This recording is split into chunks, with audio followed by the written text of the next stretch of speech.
చంద్రబాబు నాయుడు గారు కూటమి ప్రభుత్వం 100 రోజుల పాలనకు సంబంధించి 100 రోజుల పాలనలో జరిగినటువంటి అభివృద్ధి సంక్షేమ కార్యక్రమాల మీద ఒక బుక్లెట్ విడుదల చేయడం జరిగింది. దానిలో మొట్టమొదటగా యథాప్రకారం జగన్మోహన్ రెడ్డి గారిని స్తుతిస్తూ ఏమీ జరగలేదు గతంలో, మొత్తం ఎన్డీఏ ప్రభుత్వం ఏర్పడిన తర్వాత ఈ 100 రోజుల్లోనే బ్రహ్మాండమైనటువంటి అభివృద్ధి సాధించామని, ఆయన 100 రోజుల్లో సాధించిన ప్రముఖ విజయాలు అని చెప్పని రకరకాలైనటువంటి అన్ని గురించి కూడా మాట్లాడడం జరిగింది.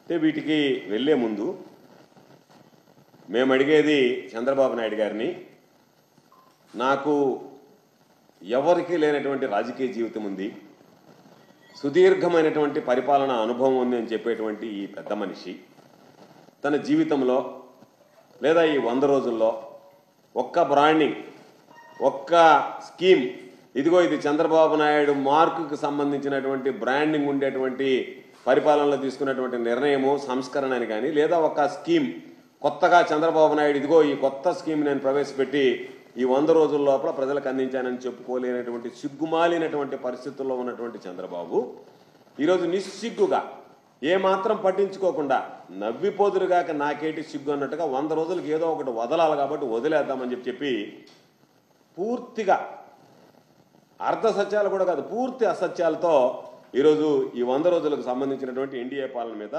ఆయన ఒకటి ఇవ్వడం జరిగింది. ఈ 100 రోజుల్లో ఏం చేశాడు చంద్రబాబు నాయుడు? శాడిస్ట్ పాలన అని చెప్పాలి, కక్ష సాధింపుకు పాల్పడ్డాడు అనేటువంటి మాట చెప్పాలి.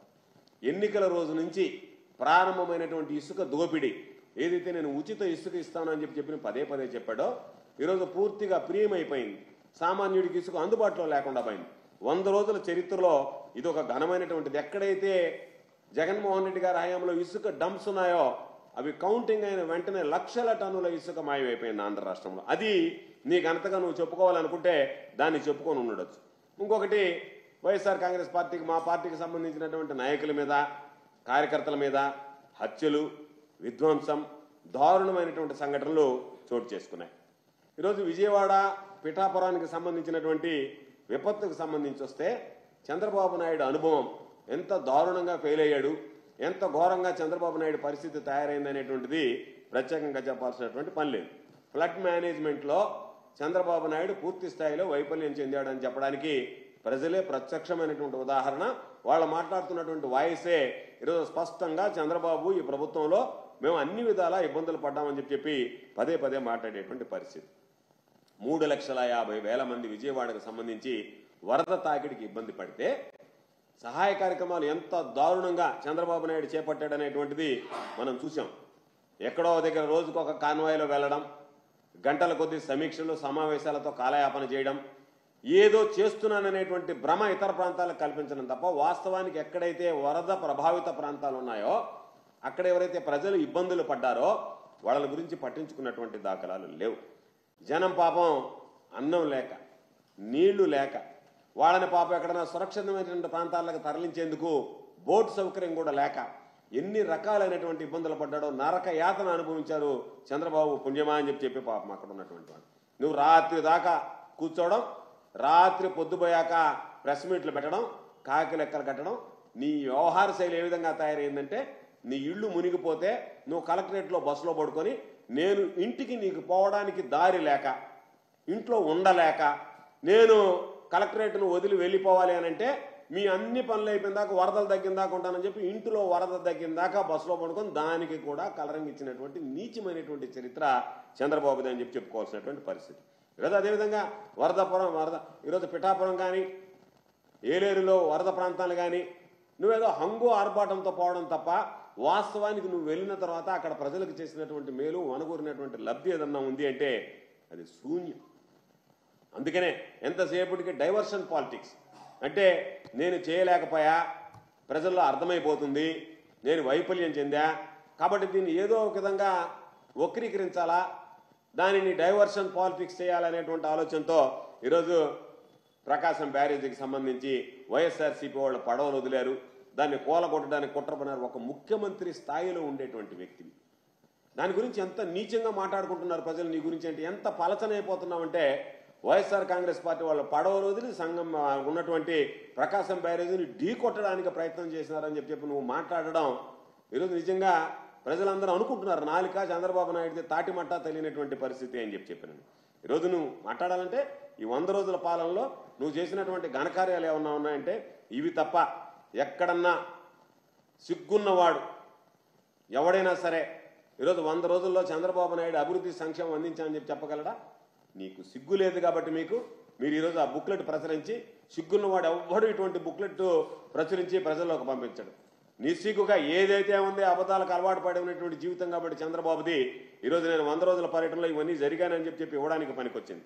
నువ్వు చెప్పినటువంటి మాటలు ప్రజలకు ఇచ్చినటువంటి హామీలు ఎంత నిస్సిగ్గుగా రాసావంటే ఒరే ముఖాన ఏమన్నా చీకొడతారేమనేటువంటిది కూడా లేకుండా 16,437 టీచర్ పోస్టులు నేను మొట్టమొదటి సంతకం పెట్టాను అన్నావు.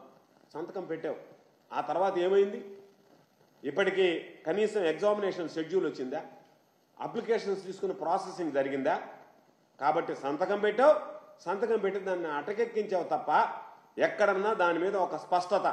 ఈరోజు పాపం నిరుద్యోగులు ఎన్ని ఆశలు పెట్టావో నీ ఎన్నికల పర్యటనలో హామీలు ఇచ్చి ఈరోజు వాళ్ళ ఆశల మీద నీళ్లు చల్లినటువంటి పరిస్థితి. దాని ఏదో ఘనంగా చెప్పుకున్నావు. ఈరోజు అందరికీ చెప్పావు 25 కేజీలు బియ్యం ఇచ్చానన్నావు, పామాయిల్ ఇచ్చానన్నావు, బంగాళాదుంపలు ఇచ్చానన్నావు, చక్కెర ఇచ్చానన్నావు, కందిపప్పు ఇచ్చానన్నావు, బిస్కెట్ ప్యాకెట్లు ఇచ్చానన్నావు, పాల ప్యాకెట్లు ఇచ్చానన్నావు. జనాలు మాత్రం అక్కడికి పోతే ఎవ్వరికీ ఇది అందినటువంటి పరిస్థితి లేదు. ఏదో కొంతమందికి రోడ్డు మీద ఇచ్చుకుంటూ పోయి దాన్ని ప్రచారార్భాటంగా కొంతమంది నీకన్నా ప్రభుత్వం కన్నా స్వచ్ఛంద సేవా సంస్థలైనా కాస్త ముందుకు వెళ్ళి ఇవ్వగలిగాయి. అంతే తప్ప ఎక్కడ కూడా నువ్వు ఈరోజు ఇవ్వకుండా దానికి సంబంధించి అనేక భూ సంస్కరణలు తెచ్చాం వైఎస్ఆర్ కాంగ్రెస్ పార్టీ హయాంలో. వాటిని అమలు కానటువంటి అసలు అమలులోకి రానటువంటి ల్యాండ్ టైటిలింగ్ యాక్ట్ నేను రద్దు చేస్తానని చెప్పి జనాలను మోసం చేసి అదొక పెద్ద ఘనతగా ఈరోజు నువ్వు చెప్పుకున్నావు. అదేవిధంగా అమరావతికి సంబంధించి 15,000 కోట్ల రూపాయలు మామూలుగా గ్రాంట్ను ఒకసారి లాస్ట్కి రుణం అని చెప్పి తీసుకొచ్చి ఆ రుణాన్ని కూడా ఘనతగా ఈరోజు నీకున్నటువంటి 100 రోజుల పరిపాలనలో మాట్లాడుకున్నావు. కాబట్టి నువ్వు 12,500 కోట్ల పోలవరానికి సాధించానన్నావు. నీకు చిత్తశుద్ధి ఉంటే ఆ 12,500 కోట్లు వైఎస్ఆర్ కాంగ్రెస్ పార్టీ ప్రభుత్వంలో ఏదైతే ప్రపోజల్స్ అంతా ఫైనలైజ్ అయ్యి తుది దశలో ఉన్నటువంటి వాటి మీద సంతకం పెట్టించి నేనే 12,500 కోట్లు సంపాదించాను, 12,500 కోట్ల నిధులు రాబట్టానని చెప్పడానికి ఏమాత్రం చంద్రబాబు సిగ్గుపట్టడం లేదు అంటేనే చంద్రబాబు యొక్క ఆలోచన, చంద్రబాబు యొక్క మానసిక స్థితి, చంద్రబాబు యొక్క ప్రవర్తన ఈరోజు స్పష్టంగా కనిపించేటువంటి పరిస్థితి ఏర్పడింది.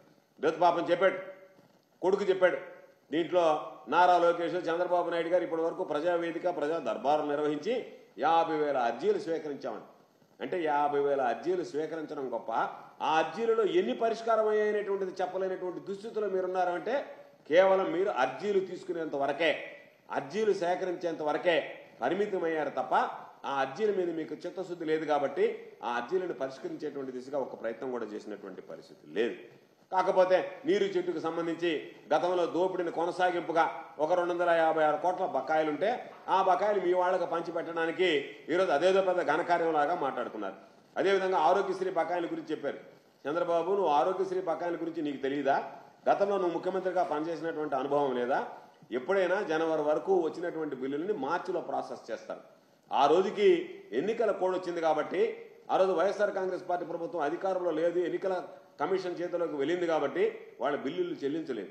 దానికి సంబంధించి ఏదో వైఎస్ఆర్ కాంగ్రెస్ పార్టీ బకాయిలు పెట్టిందని, వాస్తవానికి నువ్వు వచ్చిన తర్వాతనే తమ నిర్వాహకం చూసి ₹1 కూడా నిధులు విడుదల చేయకపోయినందువల్ల ఈరోజు నెట్వర్క్ హాస్పిటల్స్ మేము ఆరోగ్యశ్రీ సేవలు బంద్ చేస్తామని చెప్పి ఈరోజు వాళ్ళు పిలుపునివ్వడం జరిగింది. కాబట్టి దానికి సంబంధించి 100 రోజుల్లో నువ్వు చేసినటువంటి పాలనలో అభివృద్ధి సంక్షేమం శూన్యం తప్ప ఎక్కడ ఏ ఒక్క వర్గానికి కూడా ఈ రోజు నువ్వు ఇచ్చినటువంటి ఆ 100 రోజుల బుక్లెట్ చూస్తే నవ్వాలనో ఏడవాలనో నిన్ను చూసి జనం చీకొట్టాలనో తెలియనటువంటి పరిస్థితి. అదేవిధంగా ఈరోజు చంద్రబాబు నాయుడు పరిపాలన చూద్దాం. కూటమి పరిపాలన గురించి నువ్వు ఇచ్చినటువంటి బుక్లెట్ని గురించి మాట్లాడాం. నీ పరిపాలన చూద్దాం. ఈరోజు నువ్వేం చెప్తున్నావు? నన్ను మించినటువంటి అనుభవజ్ఞుడు లేడు, నేను MA ఎకనామిక్స్ చేశా, నేను పెద్ద ఎకనమిస్ట్ని, ఆర్థిక తత్వవేత్తని, ఆర్థిక శాస్త్రవేత్తని అని చెప్పుకుంటున్నావు. అంత ఆర్థిక తత్వవేత్తమై ఉండి బహుశా ఎవరికి లేనంత తెలివితేటలు కలిగి ఉండి ఈరోజు నువ్వు పూర్తి స్థాయి బడ్జెట్ ఎందుకు ప్రవేశపెట్టలేకపోయావు? ఎందువల్ల బడ్జెట్ ప్రవేశపెట్టడంలో వైఫల్యం చెందావు? ఎందుకు బడ్జెట్ ప్రవేశపెట్టలేదంటే నువ్వు చెప్పినటువంటి అబద్ధాలు ఏదైతే అప్పులు ఉన్నాయని చెప్పావో ఆ అప్పులు లేవు కాబట్టి, నువ్వు చెప్పినటువంటి సంక్షేమ పథకాలకి అమలుకి వాటికి నిధులు కేటాయించాలి కాబట్టి అది కేటాయించేటువంటి పరిస్థితి, కేటాయించాలన్నటువంటి ఆలోచన, ఆ తపన తాపత్రయం లేదు కాబట్టి, జనాల్ని మోసం చేయాలనుకున్నావు కాబట్టి, సూపర్ 6 పేరుతో నువ్వు ఇచ్చినటువంటి హామీలు అన్ని కూడా ఫార్స్ కింద మార్చేస్తున్నావు కాబట్టి ధైర్యంగా నువ్వు ఈరోజు బడ్జెట్ని ఇవ్వలేకపోయావు. ఒక పాయింట్. రెండో పాయింట్, నువ్వు మాట్లాడినటువంటిది వరదలు వచ్చి దాదాపుగా 18 రోజులు పూర్తయ్యాయి. ఈరోజు ఆంధ్రజ్యోతి పత్రికలో రాశారు, ఎన్టీఆర్ జిల్లాలో వరదలు వచ్చి 18 రోజులు పూర్తయినా ఇంతవరకు నీరు నిలిచి ఉంది, జనం కోలుకోలేదు ఇంకాను వరద నుంచి అని చెప్పి ఈరోజు ఒక ఆర్టికల్ రావడం జరిగింది. నీ అనుభవం, ఇప్పటికీ కూడా మునిగిపోయినటువంటి ప్రాంతంలో ప్రజలు ఇబ్బంది పడుతుంటే దాదాపుగా 20 రోజులు కావస్తుంటే వరదలకు సంబంధించి, విపత్తులకు సంబంధించి ముందస్తు చర్యలు తీసుకోవడంలో నువ్వు విఫలం కావడమే కాకుండా కనీసం అలర్ట్ చేయలేకపోయావంటేనే నువ్వు ఎంత దారుణమైనటువంటి పరిపాలన నీదనేటువంటిది ప్రత్యేకంగా చెప్పాల్సినటువంటి అవసరం లేదు. ఒక్క మాటతో చెప్పాలంటే నీ 100 రోజుల పాలన బొంద పాలన, 100 రోజుల పాలన అని చెప్పుకోవాలి. దానిని మామూలుగా నువ్వేదో చెప్పవు, 100 రోజుల్లో సాధించినటువంటి ప్రముఖ విజయాలు కాదు, శతదిన విధ్వంసం. ఈ 100 రోజుల్లో నువ్వు సృష్టించినటువంటి విధ్వంసం శతదిన విధ్వంసం. ఇంత దారుణమైనటువంటి విధ్వంసం ఎన్నడూ లేదు. శతదిన వినాశకం, అన్ని వ్యవస్థల్ని సర్వనాశనం చేసినటువంటిది ఈ 100 రోజులు నీ పరిపాలన. ప్రజలందరూ అనుకుంటున్నారు బాబు వచ్చాడు రాష్ట్రాన్ని ముంచాడు, బాబు వచ్చాడు రాష్ట్రాన్ని ముంచాడు అని చెప్పి ఈరోజు ప్రజలందరూ మాట్లాడుకుంటున్నటువంటి మాట వాస్తవమైనటువంటి విషయం. ఈరోజు నీ గురించి మాట్లాడాలంటే 4వసారి ముఖ్యమంత్రిగా స్టార్ట్ అయింది ఈ రాష్ట్రంలో నారాసుర రక్త చరిత్ర 4వ భాగం అనేటువంటిది. దానిలో ఏమున్నాయి? వైఎస్ఆర్ కాంగ్రెస్ పార్టీ వాళ్ళ ఆస్తుల మీద దాడులు, వ్యక్తుల మీద దాడులు, వాళ్ళ మీద హత్యలు, కక్ష సాధింపు చర్యలు, ఇవి తప్ప ఎంత దారుణంగా ప్రవర్తిస్తున్నామంటే వైఎస్ఆర్ కాంగ్రెస్ పార్టీకి సంబంధించినటువంటి కార్యాలయాలను కూల్చివేయడం, శిలాఫలకాలను ధ్వంసం చేయడం, మహానేత వైఎస్ రాజశేఖర రెడ్డి గారి విగ్రహాలను కూల్చివేయడం, ప్రభుత్వ భవనాలను కూడా ఈరోజు జగన్మోహన్ రెడ్డి గారు ప్రారంభించినటువంటి ప్రభుత్వ భవనాలు ఏదన్నా ఉంటే వాటిని కూడా కూల్చేసి ఒక్కడ కూడా విధ్వంసం సృష్టించడం, ఇది తప్ప ఎక్కడన్నా నీ హయాంలో అభివృద్ధి అనేటువంటిది మచ్చుగానే కనిపించిందంటే ఎక్కడా కనిపించినటువంటి దాఖలాలు లేదు. మరొకటి